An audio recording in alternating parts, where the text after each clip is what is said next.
criar a nossa própria capacidade também de produzir, de transformar, e penso que a questão da industrialização também deve ser tida em conta. Para finalizar, uma pergunta que tem a ver com, se pudesse esclarecer quais são os mecanismos de seguimento e implementação de todos estes objetivos estratégicos e medidas. Obrigado.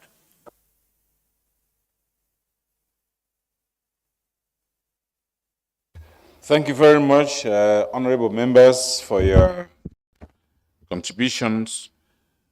Mr. President, you have the floor to respond to the concerns of parliamentarians.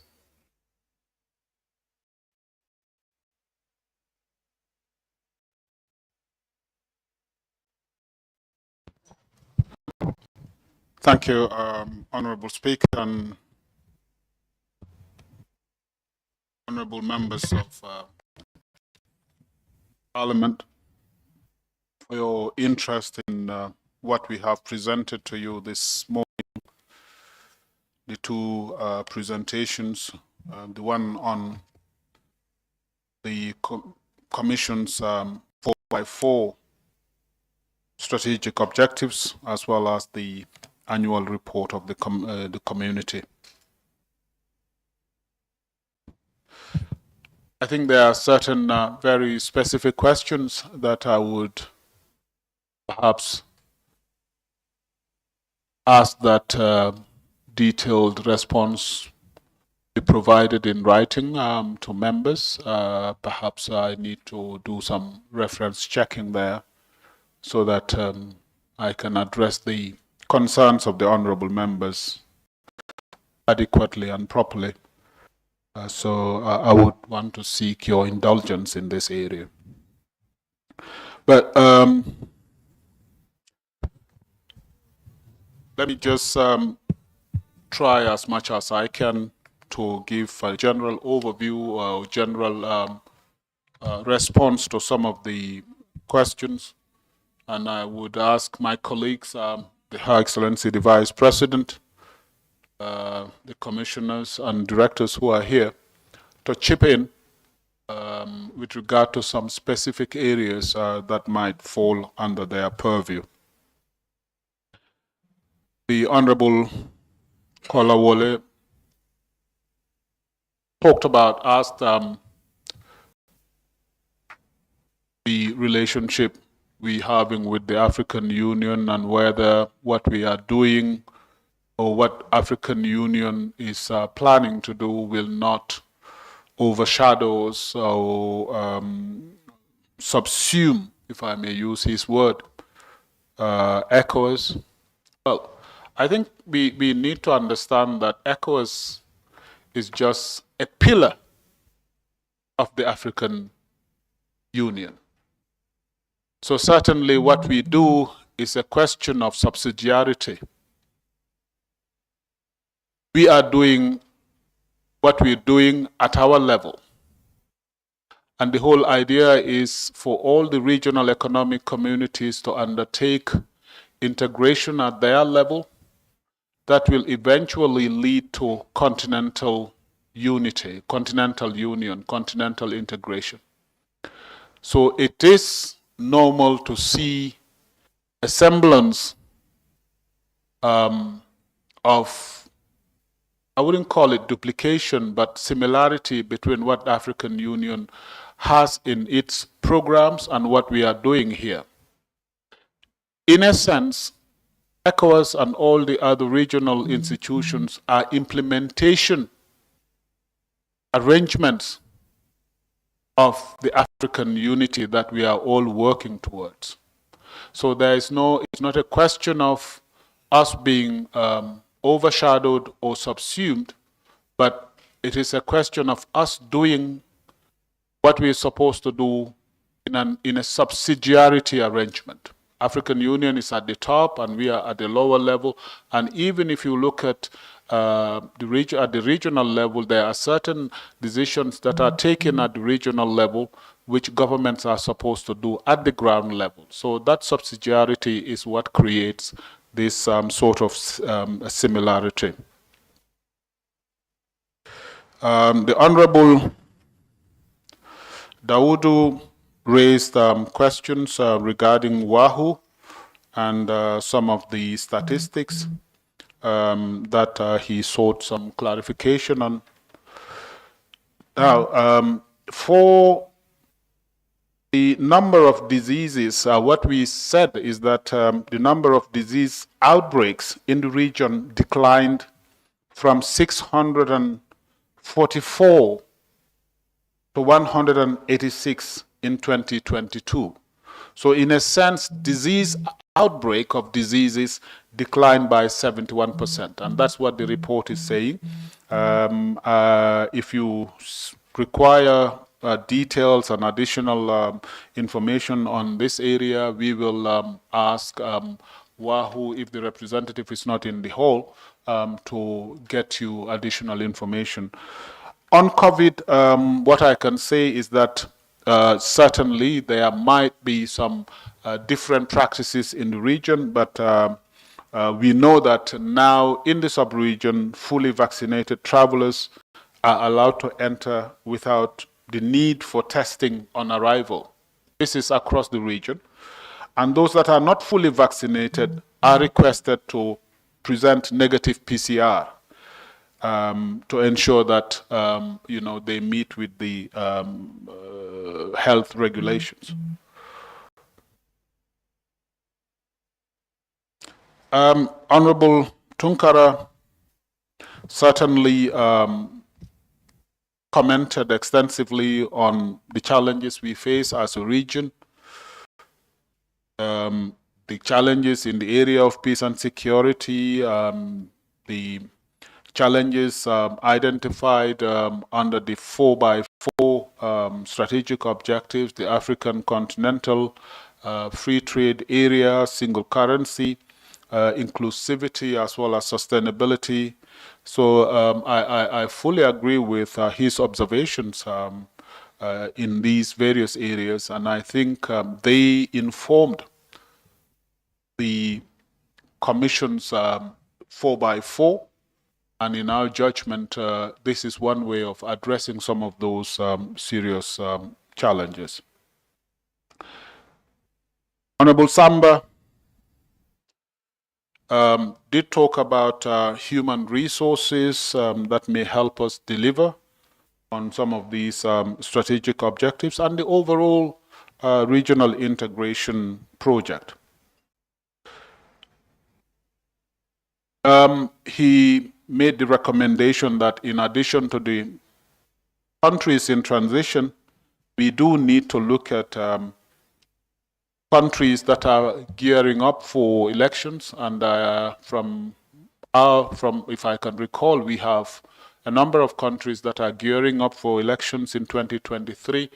You have Sierra Leone, Liberia, Guinea-Bissau, and Senegal, and Nigeria.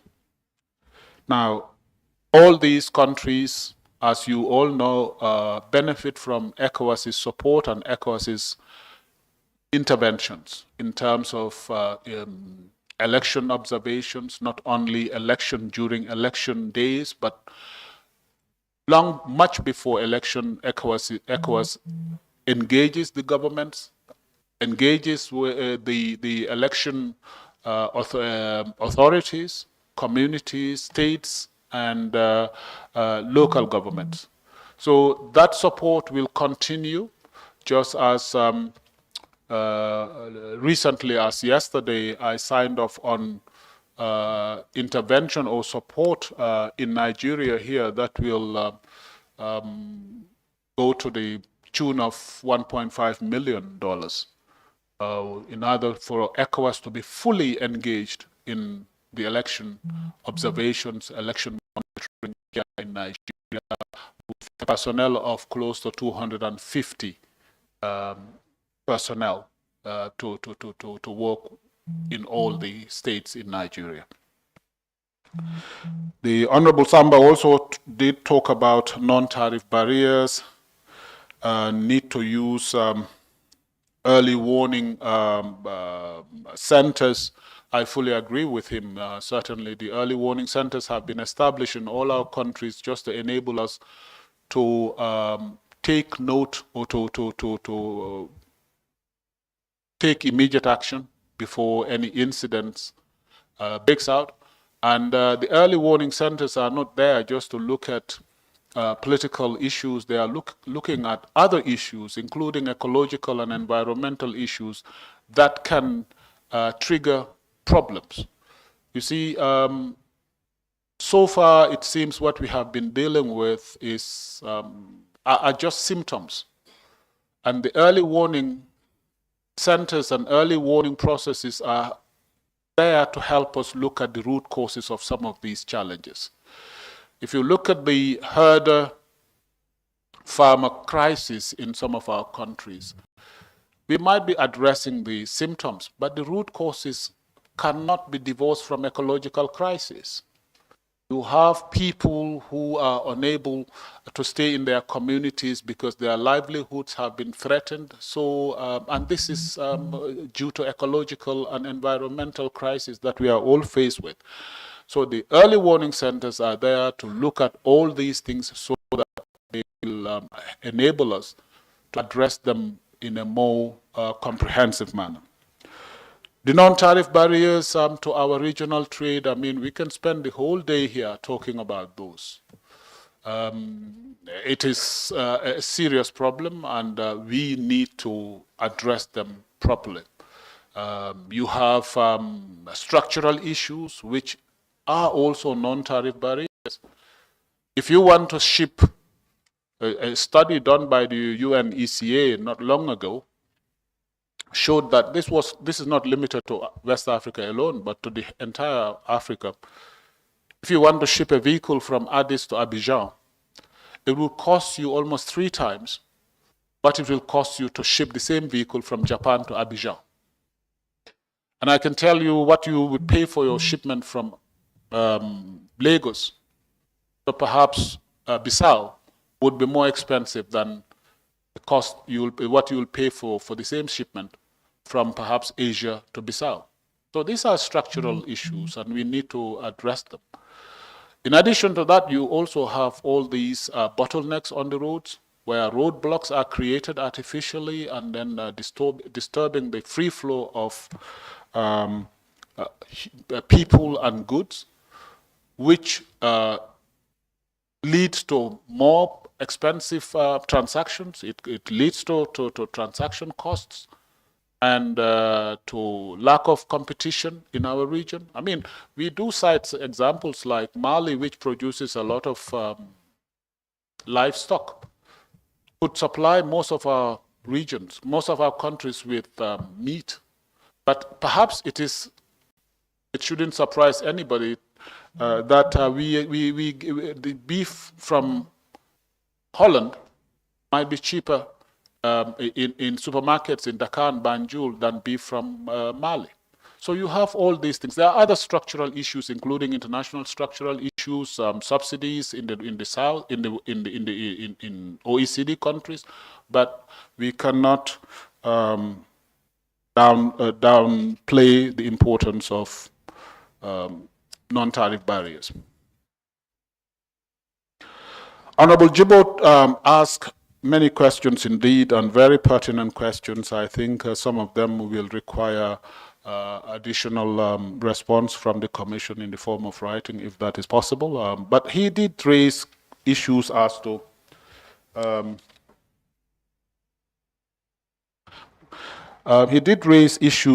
regarding the failure we have experienced with regard to the free movement of people and goods, various frontiers. He cited the example of the open letter that somebody has just written on his experience at the borders of 2 of our member countries. Certainly, Honorable, this is a major setback, a major failure in the sense that we could have done better than what we have achieved so far. Doing slightly better than others, to me, is not sufficient. Yes, if you look at other regions in Africa in terms of free movement of people, we are doing much better. we can do much more than this. And the free movement of goods and services are provided for in our by our rules. The ECOWAS trade liberalization scheme is supposed to facilitate that. The devil lies in the implementation. And again, this brings me back to the non-tariff barriers that our traders and our businessmen and women face when they try to do business. And really, we need to work on this. The same thing with movement of persons. There we have done a lot, but I can, if you look at the report, you will find what ECOWAS is doing with regard to the border programs that we have initiated. We are building joint border posts with the aim of facilitating the movement of people and goods from one country to another and freely within the region. But we do recognize the challenge there. The biometric cards, yes, most of the countries have launched the biometric cards, and there are certain problems with them. But I think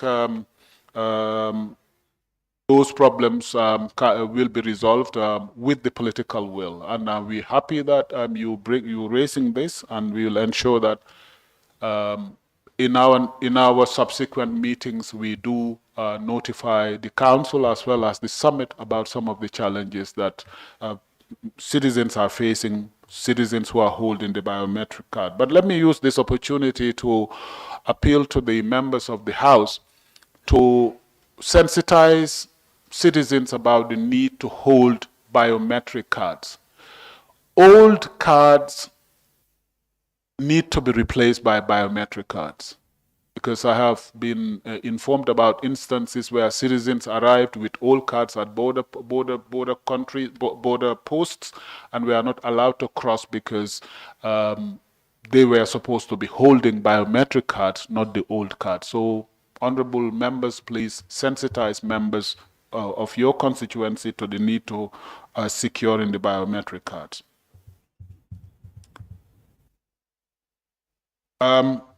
You did talk about unification of curricula in the area of education. Certainly, this is important. It hasn't been achieved.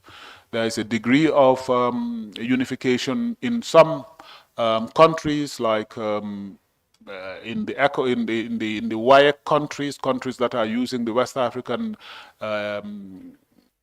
Exam Council syllabus, the English-speaking countries, and up to a certain level. But the unification, the unification should be better than what we have. Now, you did talk about the challenges of medical doctors. 8,000 Nigerian medical doctors, only 4,000 employed, and the rest are nowhere in the region. These are major challenges of development, and we should jointly see how best we can tackle some of these problems. I can tell you one thing we are looking at in ECOWAS is to see how surplus medical doctors in one country can be deployed in other countries. It is something we discussed as recent as last week, and we've asked experts to see how this can be addressed. Energy came up on several occasions from honorable members, as well as harmonization of laws on resources. Let me, in the whole, we will provide written answers to you. Now, the elephant in the room, that is the food insecurity that we are all facing, despite the fact that we hold almost 60% of the arable land. Really. This is a major policy as well as structural issues. We do need investment in agriculture. And I think as members of parliament, you are in a better position to ensure that we invest in agriculture. Government and policymakers would also have to keep fighting against the structural injustices that our countries are facing. When I say structural injustices, I'm referring to some of the agriculture subsidies that OECD countries provide to their farmers, which in a way affect our agriculture. This is a detailed, this is a complex subject that perhaps we might not have time to go over in this place, but I think my short answer to food insecurity is we need more investment in agriculture. Honorable Jibo's last question dealt with financing our activities. We tend to rely very much on external resources, and I think other honorable members have raised the same question. So my answer here is this. When we presented the 4x4 strategy to the leaders and to the council, what we recommended and what council and summit has accepted is that, particularly in the area of peace and security, we do have our action plan. The new thing now is we are going to rely on ourselves. We have been instructed to provide recommendations in this area which will push Africa, particularly ECOWAS, to rely on ourselves. And our relying on ourselves will have nothing to do with voluntary contribution. Our 2020-2024 action plan relies on a budget of $1 billion US, which is supposed to be raised through voluntary contribution. Honorable members, as I speak, we only have 24 million in the envelope instead of 1 billion. The reason for this is we rely on voluntary contribution. Now, the leaders have instructed us that they don't want to hear about voluntary contribution again. They want to know what each and every country must provide. With our own contribution in the envelope, it would be easier to raise resources to leverage from other partners. I mean, as somebody with just coming from a multilateral development bank, I can tell you, before banks really entertain your request, they want to see what you yourself, what you are doing for yourself. How much money do you have in the envelope before they come in? They are more comfortable with people or with projects that have own resources, counterpart funds, than projects that have no counterpart funding, relying entirely on external sources. So this is the instruction that this summit has given us, to develop our programs relying on ourselves, particularly in the area of peace and security. Honorable Orlando did raise some questions regarding the Abidjan, the Abidjan, Lagos-Abidjan corridor, as well as the Abidjan Praia corridor. And here I just wanted to say that on the Praia-Dakar Sea Link, especially, funds have been mobilized for the two critical initial studies for this infrastructure, including the economic and technical feasibility, as well as for the maritime link between Praia and Dakar. The technical and preparatory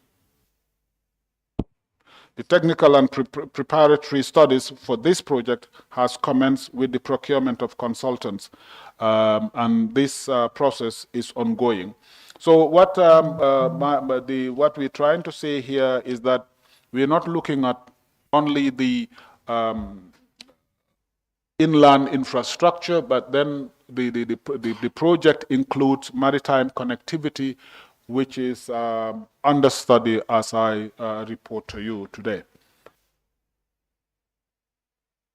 Now, you've also said, yes, there should be a deadline. Certainly, there should be a deadline in every project. I agree with you, and I think the studies that are ongoing might help us to determine the deadline for some of these projects. But I can tell you, for the Lagos-Abidjan corridor, which accounts for about 60% of our trade in the region, a lot of progress has been realized there. Funds have been mobilized. Just 2 weeks ago, the secretariat of that project has been agreed upon by the 4 countries or the 5 countries that straddle that corridor.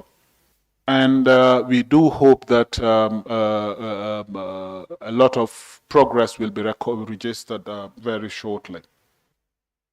Honorable Orlando also drew our attention to the need to pay attention to tourism, certainly, and I think perhaps I will draw his attention to the report, the section of the report that deals with what we plan to do in this area. Tourism is important to our countries, and ECOWAS is paying attention to it, and our objective is to promote tourism across the whole region. And this is one reason why we are talking about the Eco Visa. So let me use this opportunity to answer the question on the Eco Visa that an honorable member has raised. The whole idea of an Eco Visa is a unified visa modeled on Schengen that will allow visitors in our countries to move freely once they have been given a visa by one of the member states. What we are looking at initially is to start this with diplomatic and service passport holders, because there is less cost. There's no cost, no fees attached to service, to visas issued to service and diplomatic passport holders. We try with that and see how we will roll it out for the rest of for the holders of the ordinary passports. So this is the whole idea. The idea is properly linked to our plans to promote tourism in the sub-region, in addition to our own free movement that we all enjoy. Honorable Orlando also certainly talked about the same thing, which is poor investment in health, what our plans are. Again, I would want to refer him to the section of the report on the WAHU, as well as some of the health humanitarian sections on humanitarian interventions of the Commission. Honorable Khalifa Saidi certainly talked a lot about, says there is a lot of talk about this a force to help support member countries deal with coup plots or coup d'etats. And he suggests that we should be looking at prevention rather than, curing the problem. I fully agree. Certainly, we should all work to ensure there are no coups. But we are seeing a trend in the sub-region where really coups are happening, counter coups are happening, threats of counter coups are being heard every time. And it is important we show our disapproval and our rejection of coups. And leaders have taken the decision, as you would have seen in the communique, to set up or to explore the possibility of setting up a force whose mandate will include intervening in countries where constitutional order is being violated. I certainly agree with the Honorable Saidi, saying that the reports that are submitted here should be shared with the Commission as part of our early warning activities, to ensure we know what is happening in different countries and see how best we can stop any crisis before they break out. question was raised regarding the eco currency. Well, what we can say about the eco currency, certainly we have lost the first deadline, which is 2020. But as the honourable members would recall, the leaders have set 2027 for the single currency. We are preparing. It is our job to prepare the launch of the eco currency in 2027. Our term ends in July 2026, but it is our responsibility to prepare the ground for the launch of the single currency. And this entails working with member states to address convergence issues. There are certain number of criteria that need to be met. With the challenges that COVID brought on, a number of waivers were introduced on one or two occasions. But member states are still required to observe the convergence criteria so that jointly we can meet the deadline for the launch of the 2027 single currency. The Honorable Khalifa also asked or commented on the need to have members of this assembly directly elected by their electorate. I think this is a conversation we're all having, including this House, because I think the last time I visited here, I heard a number of divergent views. Some are in favor of it, some are not in favor of it. So it's an ongoing conversation that we should all continue to have.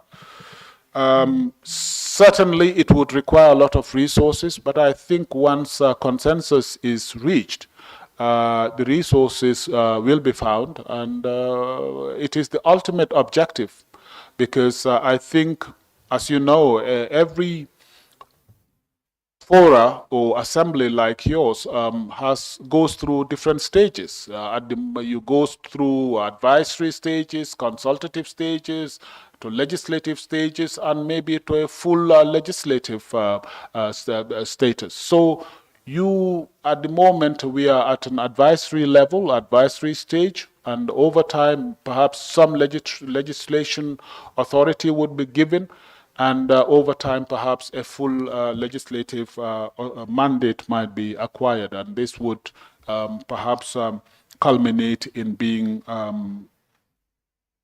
elected directly by the electorate, just like the European parliamentarians are being elected. Honorable Abiante commented on deepening democracy, different tenures. What will the Commission do to create uniformity? I think uniformity will come in the process, but it is the uniformity in terms of observation of rules and regulation rather than in terms of terms per se. If the Constitution say 5 years or 4 years, that is the constitutional provision of countries. But then when the Constitution talks about 2 terms or 3 terms or what have, that is also the constitutional provision. So the idea is we jointly and together as a community go by our constitutional provisions. Not necessarily adopting, say, a 5-year term for everybody in the commission, in the community, but making sure that constitutional provisions are upheld. Honorable Abiante also asked what the People's Republic of China what is in it for giving us the fish, which is the building that was the foundation stone of which was laid just a few days ago. Yeah, actually, I think we all need to recognize the role that the People's Republic of China has been playing in our countries in terms of capacity building, infrastructure building, and the like. So it is not a question of just giving us fish, but that sort of intervention and support is to enable us do the things on our own. Because if you help me build my infrastructure, you're helping me to trade, to communicate, and to do business easily. So certainly partnership, as I said, is a win-win. China has extended a hand of support to partners, and partners are also reciprocating in one way or another. In international affairs, partnership, you win in a partnership in many ways, and I am confident that the People's Republic of China and African countries are all winning in this. We might have some challenges, but no partnership is free from challenges. But what we have seen is it is a win-win partnership, and that we can all work to promote. Honorable as Abiante still talked about the value addition, local content, and yeah, these are major challenges. Certainly, we will continue to address them as we roll out our ECOWAS free trade arrangements, the trade liberalization, as well as the customs union. These are all issues that we will have to address to make sure these arrangements are effective. And resource management, again, came up on several occasions. And as I said, these are work in progress in many ways. Food security, again, I'm still with Honorable Abiante. He raised the issue of food security, and as I said, there are problems of policy, problems of investment, and structural and other issues. He did, Honorable, also talked about equity and equality. Certainly, at least from our perspective, we are talking about equity, not about equality, when we talk about equitable partnership. Honorable Soklingwe, again, raised issues about the peace and security, integration, terrorism, and the issue of funding. As I said, the leaders agreed to set up a regional force to deal with terrorism. They've also agreed to find an alternative and creative ways of funding the force that will be set up. We don't want to rely on partners. We want partner support, but they should not be the main source of funding. If you look at arrangements in the past, particularly at the African Union level, the Peace Fund of the African Union, all of it was entirely dependent on external sources. And as a result, not much was raised there. When we put together the ECOWAS plan of action on terrorism, we depended very much on external sources as well as our own voluntary contribution. None of these is working. So that is why the regional leaders on Sunday decided to ensure we have a creative to resource mobilization, which has been tasked with some recommendations. Honorable raised the issue of eco-visa, which I have addressed, the issue of energy, which I've also addressed, and then the natural resource exploitation, which I have also requested that we come back to you on this. Agriculture and food security, also, I think we raised this. We did indicate that we need good investment in agriculture.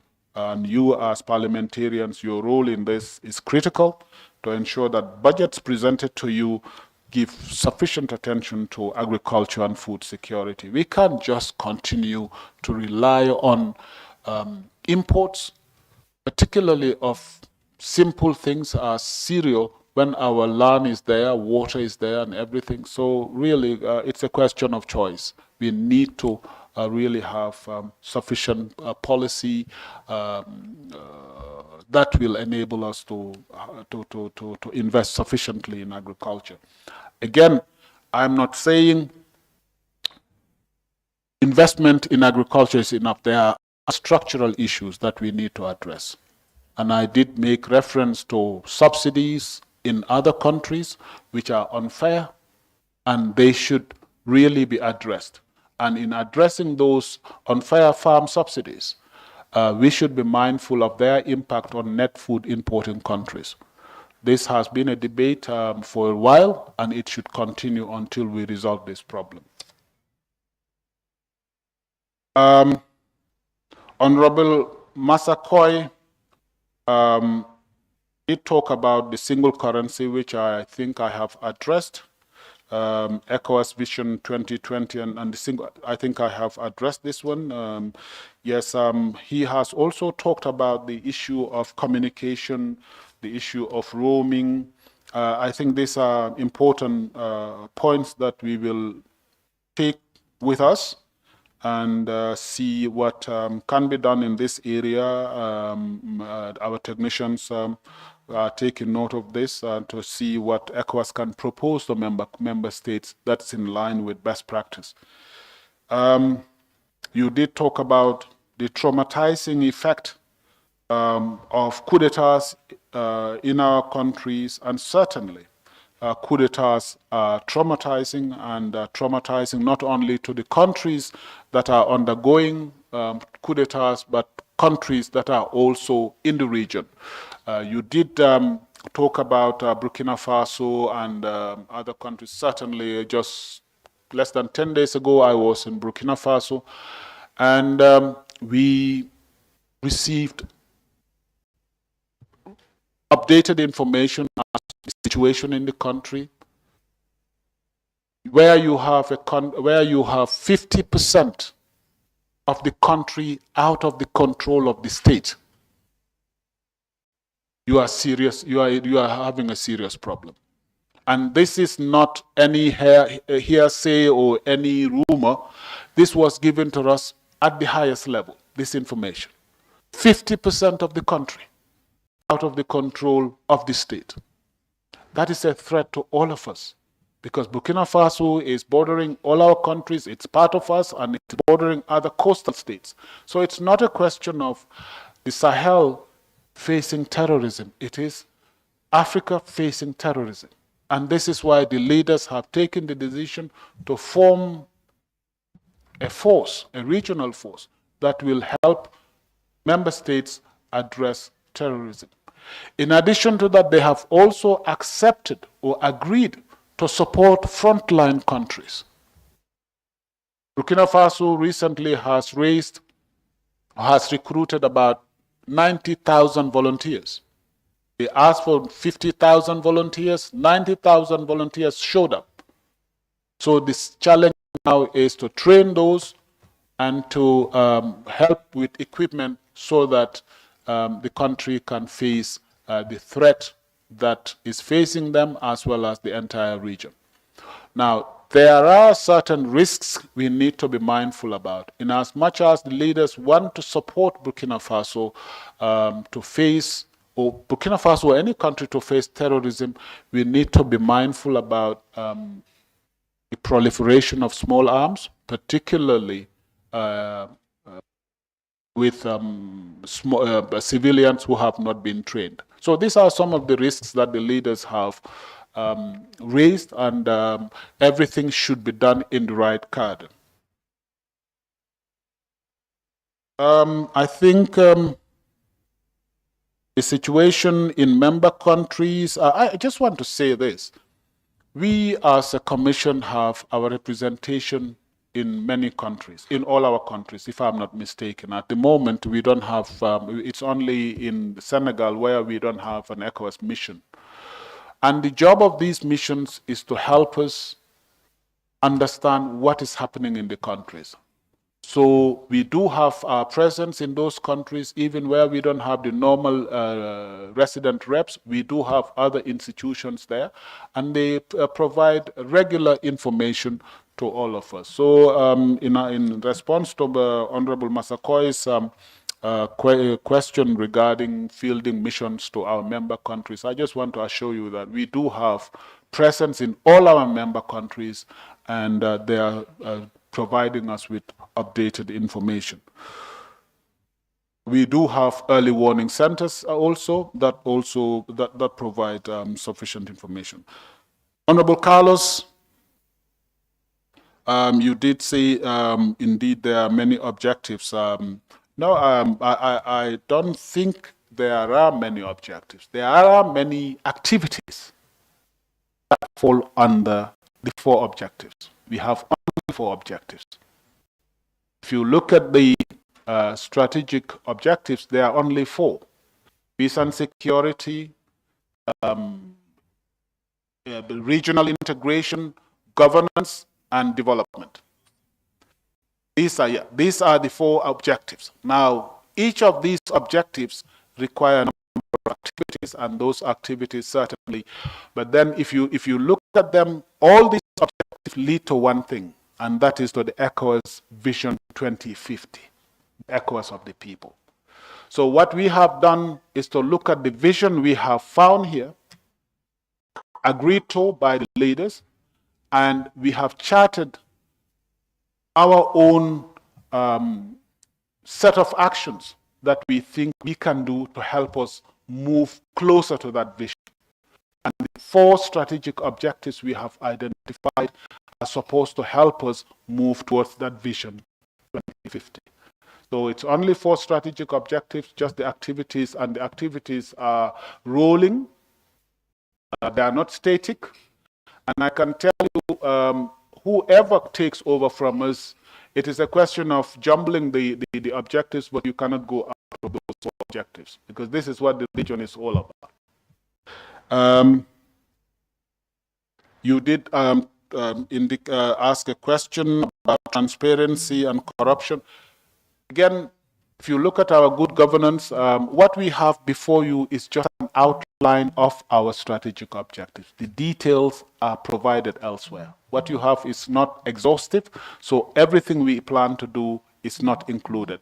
But I can tell you our good governance rubric covers corruption, it covers transparency, it covers anything that falls under good governance. It's just that for the sake of brevity and presentation, we just remain very focused on the headlines or the general outlines. The same thing goes for youth and sports. The annual report has a section on that, as well as the 4x4 strategic objectives. Again, you talked about energy and infrastructure. I think I have addressed some of these things. If there are anything I have left out, I'll just call on Her Excellency the Vice President, whom I thank very much, with the commissioners and the commission members, if they want to just complement what I have said, and I apologize if I have left anything out. I thank you, Mr. Speaker. Thank you very much.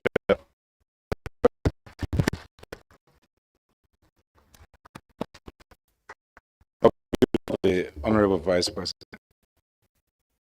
Thank you very much, Mr. Speaker. Thank you very much, Mr. President. Honorable parliamentarians, it's truly a pleasure for me to be here today, and thank you for the opportunity in order to address you. I would also like to take this opportunity in order to thank you all for the good wishes of our new management, and we look forward to a fruitful collaboration, and I personally look forward to getting to know most of you personally and to work closely with you on specific matters. I also, at this point, would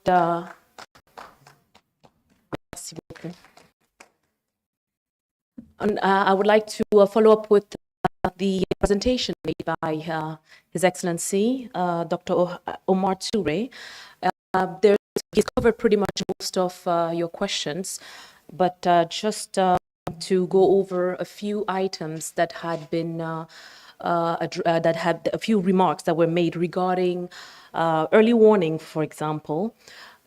As you know, early warning centers, the national early warning centers, were not just created only for political reasons, but the early warning national centers do cover various thematics such as health, drug trafficking, terrorism, anything relating to environment as well. And the purpose of this mechanism is to help decision makers to take preventive measures in order to avoid certain catastrophes when we're dealing these days with climate changes and the effect that climate changes have on our populations. And we also looking at the pandemic. We all suffered from COVID, and through early warning, we were able to get information out to various member states and to individuals as well, to ordinary citizens. But rest assured, contrarily to what some people may think, early warning is not a mechanism for intelligence gathering. We leave that up to sovereign states. It's mainly to gather information that help us as citizens and decision makers of the sub-region to address problems and keep everyone at informed in real time. So we work with citizens to gather information, and there's also a gender aspect in terms of how the information is analyzed and then sent out to through our daily highlights. So I encourage every one of you to be reading our daily highlights and be giving us feedback as well. And it's very encouraging for our team members at headquarters. Now, for your information, most of our member states do have a national early warning center. Some countries have the national centers that have already been created for the simple fact that we've gotten a building from the member states, and we've also provided equipment. But the national early warning centers, as we said, national, they belong to the member states. It's not they don't belong to ECOWAS. We have our own center. We have a situation room based at our headquarters, and we coordinate with the national centers. So it is important that we all have our national centers up and running. And right now we are missing a few countries. Sorry, I don't mean to call you out here, but Senegal. In the case of Senegal, I led a high-level mission to Dakar this past September and had the opportunity to meet with the authorities there. And on the basis of that, the exchange we had with the Senegalese authorities, they are willing and ready to move forward with creating an early warning center. So I shall be returning to Senegal very soon in order to finalize these discussions so that we can have a national center operational very soon in Senegal. We're also missing Togo. And in the case of Togo, I am also with my team, and we are working with the local authorities in Togo in order to have the center up and running. We've already sent some equipment to some of to those countries that I'm actually listing. We just need to finalize the setup of these centers, and we also have Cabo Verde. The authorities in Cabo Verde last visit did reassure us that they are ready and willing to move forward. We have a team from Cabo Verde that will be visiting some of our centers that are up and running in order to understand what the utility of those centers, the importance of those centers. And we look forward to having Cabo Verde also join this early warning family very soon. We've got, last but not least, Benin. We are also undergoing discussions with Benin and in order to move forward in creating an early warning national center there. So the objective is to have all 15 member states connected so that we can share information in real time. It's very important to know what's perspiring in the sub-region.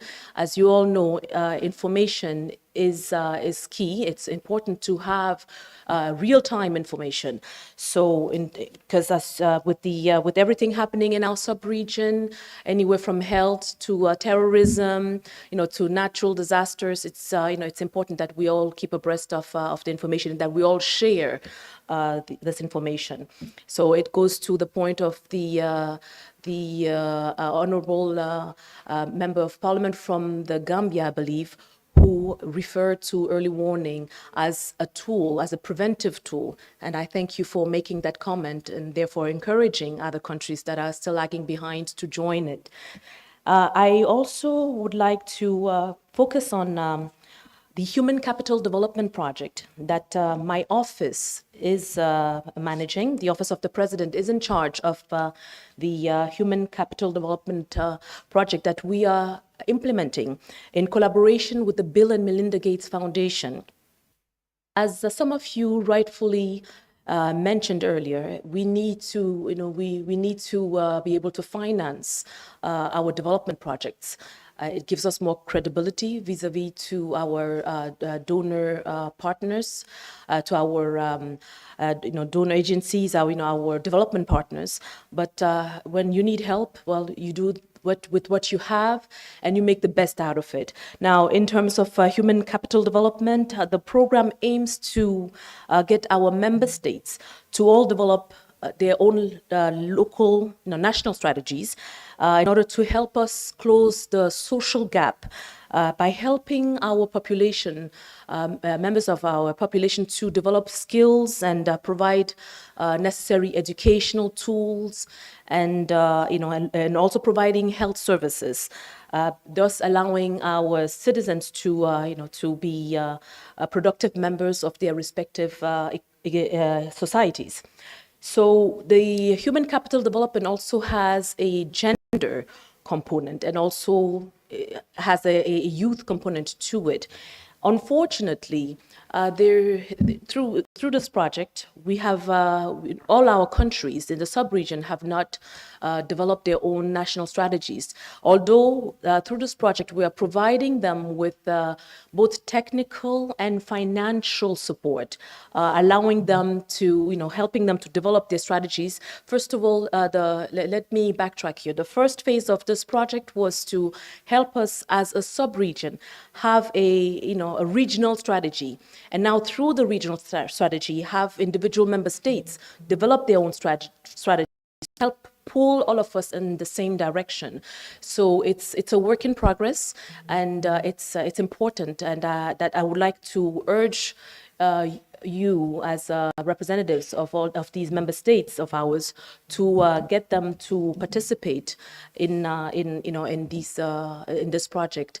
My office is always open to the representatives of of these of our member states. I've had the chance to hold a workshop in Lomé this year, a couple of weeks ago, in which we sat down, looked at a human capital index and the way forward, and providing them with tools on how to help our citizens, our youth, and our women also especially, to develop some skills that can help them, and help grow our economies overall. So there are various components to, the Human Capital Development Project. So I am open for discussion and for, in order to answer questions, from any member states representatives. We have representatives from, regarding the Human Capital Development Project in each one of your countries. We have focal points, actually, in each one of your countries from various ministries, finance, education, and also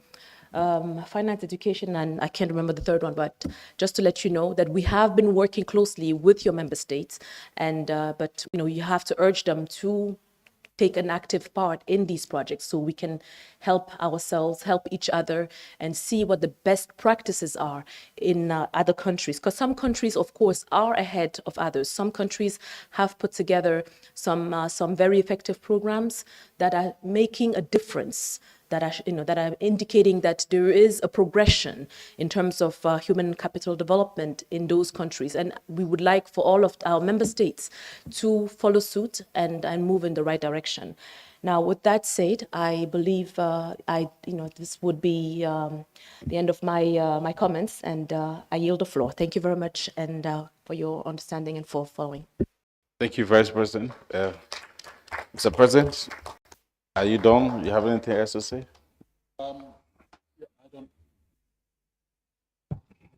I don't know if the Commissioner for Human Development has anything to add to, or there is a question that Commissioner says she doesn't have any. Yes, she doesn't have. Okay.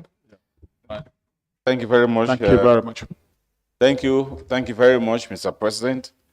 I hope our honorable members have been adequately enlightened on the strategic plan of the ECOWAS Commission and also the state of the community. I hope this Parliament will get involved in the work on the ground in order to support the ECOWAS Commission in their implementation.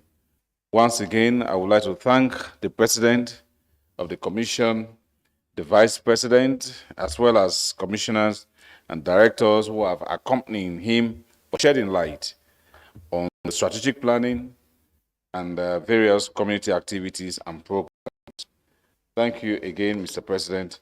But just before His Excellency the President take his leave, I would like to announce that I am continuing the series of awards to the staff of our institution as a form of recognition and encouragement. Today, taking advantage of the presence of the President of the ECOWAS Commission, it is my pleasure to ask him to kindly honor our recipients. These staff names, as I call you, please come up the stage. Amsu Otu. Amsu. Is she around? Ah, she's right here. Ms. Hawa Bilo Aliu. Dr. Kabir Gaba. Mrs. Anna Zhang. Mr. K. Bartin Somi. Mr. Suleiman Diallo. And I understand the last awardee, Usman Sadeh, I understand is not around.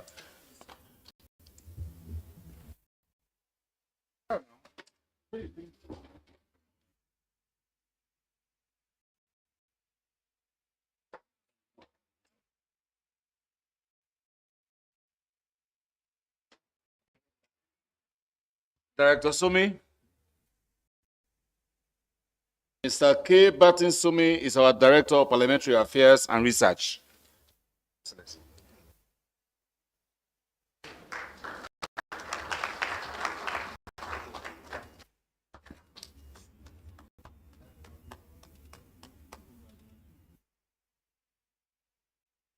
Mrs. Anna Jan, Director of Administration and Finance.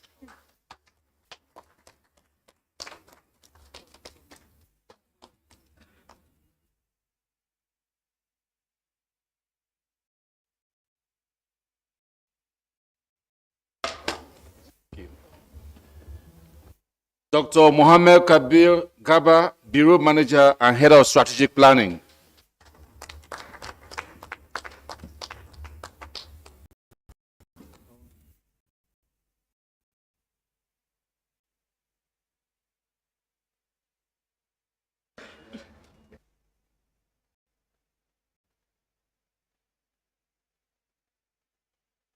Ms. Hawa Bilo Aliyu, Committee Clerk.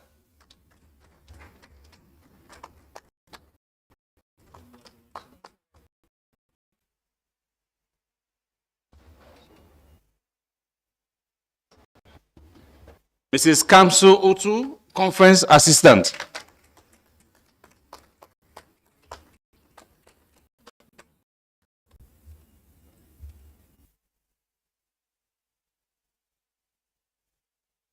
Mr. Suleiman Jallo, Driver.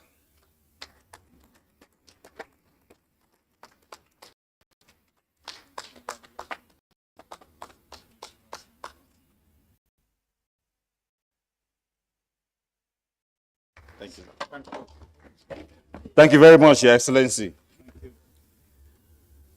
Honorable members, we are going to adjourn the session for a while to enable our distinguished guests to leave. We will also seize the opportunity to go for lunch. Sitting will resume at 3 p.m.